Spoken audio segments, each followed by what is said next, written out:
Copyright जिसने बोला है वो करना के वो उन्होंने ऐसा कर दिया कि जो असल में जो करा था ना एक आधा जो कर दिया था उस पर भी डिपार्टमेंट और एक कर दिया सीएससी सेंटर है ना जो गांव में भी है जो शहर में भी है सीएससी सेंटर पे जो यहाँ के कर्मचारी हैं उन कर्मचारियों का तालमेल बढ़ गया उनकी एक एकजुटता होगी वो सारे इकट्ठे हो गए जो लूट मचाने थे ना वो इकट्ठे हो गए सारे और सीएससी वाला पीछे ले ले उनको है कोई भी वर्कर में पैसे और ले हुआ है इसे मैं 1,000 ले लेके वो 2,000 ले लेके वो 5,000 के 50,000 जड़े लग भी सुहावन हो उसने ओड़े ले सुहा लाते उसके और वो फिर लेके ने आधे आधे बंटवारा फिर डिपार्टमेंट को रख दे और वो डिपार्टमेंट के जो कर्मचारी है ना उनका उन सीएससी सेंटर में आना है ऑब्जेक्शन लाके ने वो बता देंगे फोन करके ने भाई मैंने ऑब्जेक्शन ला दिया अरे तू उससे बात कर ले ऑब्जेक्शन लग गया बहुत खराब है तुझे बेटा रात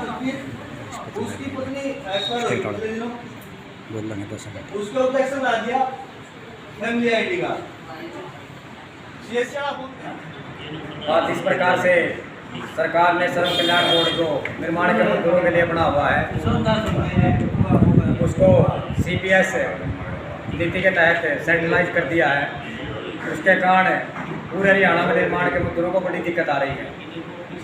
उसी के मद्देनजर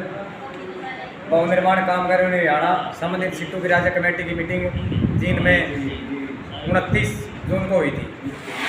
उसी मीटिंग में फैसला किया हमने हम 3 अगस्त को हरियाणा के उप मुख्यमंत्री व जो श्रम कल्याण बोर्ड के चेयरमैन और हरियाणा के श्रम मंत्री भी हैं उनके आवास का घेराव करेंगे सिरसा में उसकी तैयारियों के लिए हमने पूरे हरियाणा में ब्लॉकिंग जनरल बॉडी की मीटिंग करते हुए सक्रिय कार्यकर्ताओं को बुलाते हुए हम इसकी जानकारी देंगे और अपने संगठन को मजबूत करेंगे। आज इसी कड़ी में हमने जींद ब्लॉक की मीटिंग की है हमने योजना बनाई है किस प्रकार से हम ज़्यादा से ज़्यादा संख्या में जींद ब्लॉक से दुष्यंत चौटाला के आवास पर निर्माण मजदूरों की भागीदारी करवा सकते हैं। आज आप हालत देखो सीपीएस सेंटर के तहत आने के बाद जींद का निर्माण का मजदूर और पूरे हरियाणा का निर्माण का मजदूर धक्के खाने पर मजबूर है। जिस प्रकार से आज जो हालत कर दी है सरकार ने 130 साल के तहत आप देखो किस प्रकार से 2018 में ऑनलाइन करने कर दिया सरकार ने तो निर्माण मजदूरों के लिए बोर्ड बना हुआ उसका कार्य है। उसके बाद एक ही कलम से यूनियनों को बाहर कर दिया और इसके बाद यूनियनों को बाहर करने के बाद वहीं पर नहीं डटी सरकार। आज सीपीएस सेंटर के तहत जो सिस्टम है उसके तहत लोगों को बड़े धक्के दिए जा रहे हैं। आपको मैं 1-2 उदाहरण देना चाहूँगा। हम खुद इन जो कठिनाइयाँ हैं लोगों की कठिनाइयों से खुद रूबरू हो रहे हैं। पिछले 10 जून के बाद जो हालत पैदा कर दी है आज निर्माण के मजदूर को ना तो कन्यादान मिल रहा है न शादी सहायता मिल रही है। इसके पीछे एक और कारण मैं बताना चाहता हूँ आपके चैनल के माध्यम से। विभाग की कार्रवाई ना होते हुए एक सोची समझी सरकार की चाल है। सरकार ने फैसला किया है सरकार ने मनमाने ढंग से जो बोर्ड श्रम कल्याण बोर्ड के पैसे हैं उनको खुर्द करने की पे सरकार पिछले 2 साल से आमदा है जिस कारण आज निर्माण का मजदूर आंदोलन करने पर मजबूर है। हम गांव-गांव में जाएंगे और जो हरियाणा की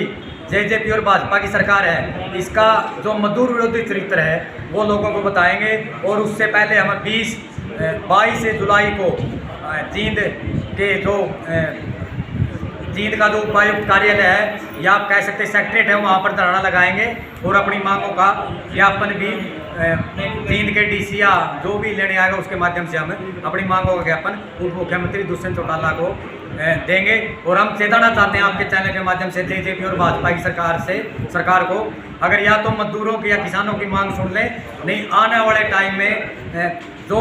हालत आज किसानों ने की है इस बीजेपी और जेजेपी के नेताओं के गांव में एंट्री तक होने पर बैन लगा दिया है। इस काम में मजदूर भी किसानों के साथ होगा और जो सरकार करना चाहती है वो बिल्कुल नहीं करने देना चाहेंगे। भवन निर्माण कामगार यूनियन इस सीपीएस सिस्टम का जो है इसका पुरजोर विरोध करती है और आने वाले समय में मैंने जो आपको रूपरेखा बताई उस रूपरेखा के तहत हम दुष्यंत चौटाला के आवास का घेराव करेंगे। 2 जुलाई को मीटिंग हुई थी आपकी यूनियन की, वो एसडीएम के मध्यस्थता में और डिपार्टमेंट के अधिकारी भी शामिल थे इसमें। क्या कुछ फैसले हुए थे उसमें? कहाँ तक अभी तक उनमें से जो फैसले हुए थे पूरे हुए हैं? देखिए, आप जो जिस मीटिंग का हवाला दे रहे हैं उस मीटिंग में हम यूनियन के प्रतिनिधि के साथ साथ जिनके एसडीएम श्री दलबीर सिंह और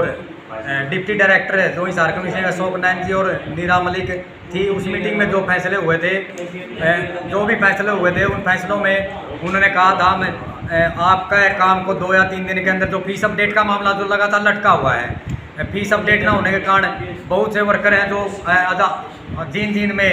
कई हज़ार की संख्या में हो गया, आप हरियाणा पे जाओगे लाखों की संख्या में हो गए जिनका डाटा ऑनलाइन नहीं हो रहा है, जिसके कारण उनको बड़ी दिक्कत आ रही है। ना तो किसी भी प्रकार का, चाहे शादी का हो, साइकिल का हो, उधार का हो या चाहे फिर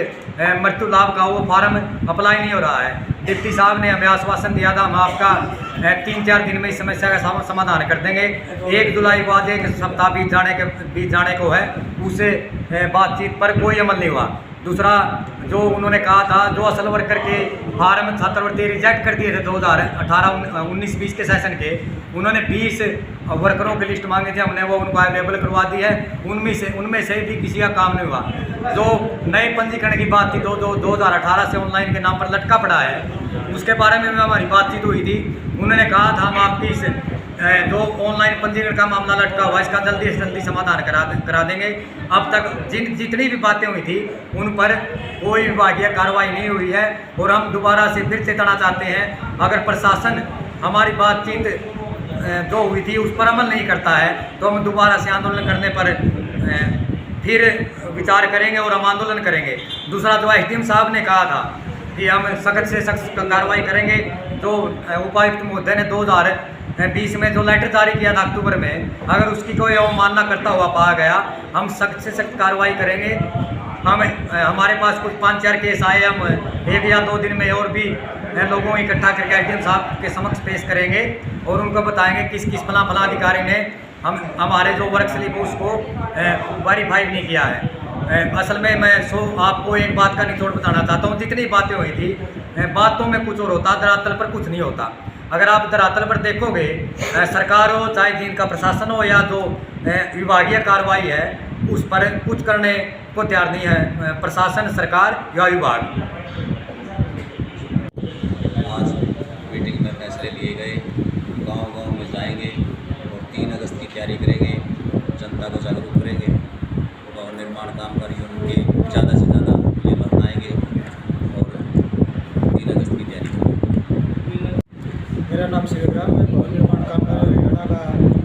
ब्लॉक का कैशियर और जिला उपाध्यक्ष। आज की जो हमारी जनरल बॉडी मीटिंग हुई है ब्लॉक की, इसमें हमने गांव-गांव जाकर इस सरकार के जो चरित्र हैं ये आम जनता तक पहुंचाने का निर्णय लिया है और हम ये आश्वासन करते हैं कि हम हर गांव जा कर के, साथ ही भवन निर्माण के मजदूर, मनरेगा के मजदूर, सफाई कर्मचारी और ग्रामीण चौकीदार सभी को साथ लेकर के हम गांव-गांव जाकर के इसका पुरजोर पर विरोध करेंगे सरकार की नीतियों का। और जो हमारी 3 अगस्त की सिरसा की तैयारी है उस पर जोर शोर से हम गांव-गांव जाकर लोगों को जागरूक करेंगे। रही बात जो किसान आंदोलन चला हुआ है, किसान आंदोलन में जो हमारी हिस्सेदारी रही है मजदूर वर्ग की, हम उसको भी नीचे तक लेके जाएंगे। मजदूर वर्ग को हम इस चीज़ की चेतना देंगे कि जो किसान आंदोलन चला हुआ है हम उसमें भी बढ़ चढ़कर भाग लेंगे। सरकार को हम ये नीतियाँ नहीं लागू करने देंगे। हम बार बार सरकार को बताते हैं कि अगर मजदूर वर्ग जिस दिन आंदोलन को उतराएगा तो सरकार को वापस कदम लेने पड़ेंगे।